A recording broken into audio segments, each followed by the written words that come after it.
Good morning friends. देखो खूब रोद उठेছে, खूब গরম।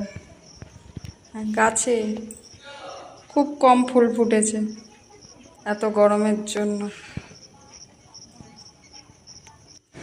কিন্তু গাছের পাতাগুলো দেখো কেমন সবুজ হয়ে আছে, আর ফুল হওয়ার বেলা নাম নেই।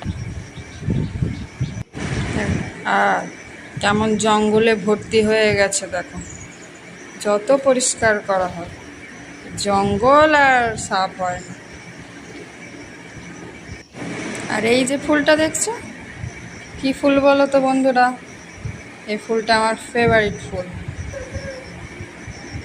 আর এইটা তো শুধু কুঁড়ি হয় আর ফুল হওয়ার নাম নেই, পোকা কেটে দেয়। কিন্তু কত কুঁড়ি হয়েছে দেখো, কিন্তু একটাও ফুল ফুটবে না।